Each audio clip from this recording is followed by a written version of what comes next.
PM Modi का बड़ा फैसला, 8वें वेतन आयोग पर मुहर, 50 लाख कर्मियों को फायदा। 8th पे कमीशन अपडेट, सभी कर्मचारियों के वेतन और डीए में भारी वृद्धि की उम्मीद। जाने कितनी बढ़ेगी आपकी सैलरी।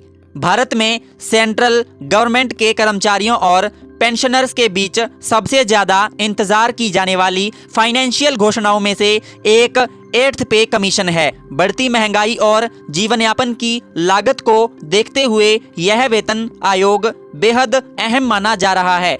उम्मीद की जा रही है कि सैलरी, पेंशन और अलाउंस से जुड़े बदलाव 1 जनवरी 2026 से प्रभावी माने जाएंगे। हालांकि असल भुगतान थोड़ा बाद में शुरू हो सकता है। 8th पे कमीशन का क्या है महत्व, चलिए जानते हैं कि आखिरकार 8th पे कमीशन का महत्व क्या है। भारत सरकार हर 10 साल में एक वेतन आयोग का गठन करती है ताकि सरकारी कर्मचारियों और पेंशनर्स के वेतन ढांचे को समय और आर्थिक हालात के अनुसार अपडेट किया जा सके। 7वां वेतन आयोग साल 2016 में लागू हुआ था। अब करीब 1 दशक बाद 8वां वेतन आयोग लाखों कर्मचारियों और रिटायर लोगों की सैलरी, पेंशन और भत्तों को नए सिरे से तय करेगा। इसका सीधा असर कर्मचारियों की आर्थिक सुरक्षा और जीवन स्तर पर पड़ता है। सैलरी में कितनी बढ़ोतरी की उम्मीद है, चलिए जानते हैं कि सैलरी में कितनी बढ़ोतरी की उम्मीद है।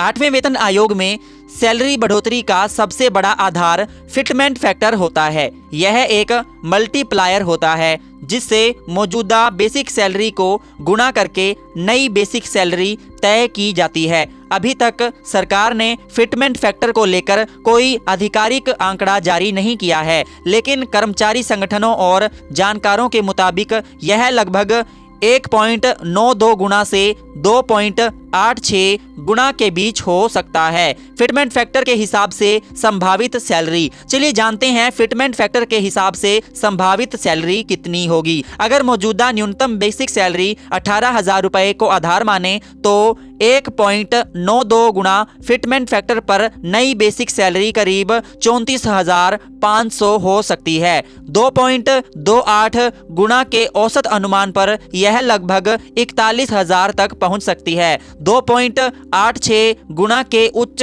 अनुमान में यह 51,000 से ज्यादा भी हो सकती है। इसका मतलब यह है कि कुल सैलरी में करीब 20% से 35% तक की बढ़ोतरी संभव मानी जा रही है। हालांकि वास्तविक बढ़ोतरी कर्मचारी के पद और पे लेवल पर निर्भर करेगी। अलाउंस और पेंशन पर क्या असर पड़ेगा, चलिए जानते हैं अलाउंस और पेंशन पर क्या असर पड़ेगा। 8वें वेतन आयोग का असर सिर्फ बेसिक पे तक सीमित नहीं रहेगा। डियरनेस अलाउंस यानी कि DA, house rate allowance, HRA और अन्य भत्ते भी नई बेसिक सैलरी के अनुसार बढ़ेंगे। कुछ रिपोर्ट्स में यह भी चर्चा है कि डीए को बेसिक पे में मर्ज किया जा सकता है जिससे पेंशन की गणना बढ़ेगी। हालांकि इस पर अभी कोई आधिकारिक पुष्टि नहीं हुई है।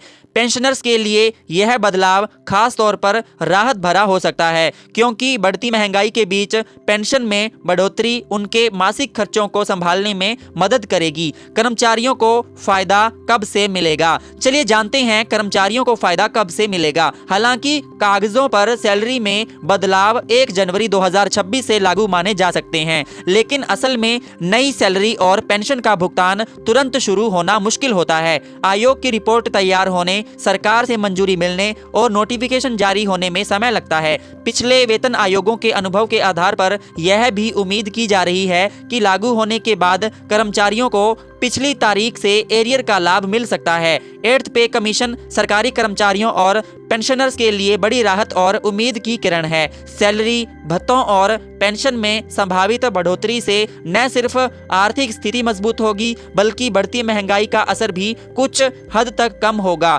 अब सभी की नजरें सरकार की आधिकारिक घोषणा और फिटमेंट फैक्टर पर टिकी हैं, जिससे यह साफ हो सके कि वास्तविक बढ़ोतरी कितनी होगी। साथियों, मैं उम्मीद करूंगा आपको हमारी आज की अपडेट वीडियो अच्छी लगी हो, अगर आपको आज की अपडेट वीडियो अच्छी लगी हो तो प्लीज़ वीडियो को लाइक करिए, शेयर करिए और हमारे YouTube चैनल को सब्सक्राइब जरूर करिए ताकि आपको ऐसी ही अपडेट वीडियोस मिलती रहें। तब तक के लिए धन्यवाद। जय हिंद, जय भारत, जय श्री राम।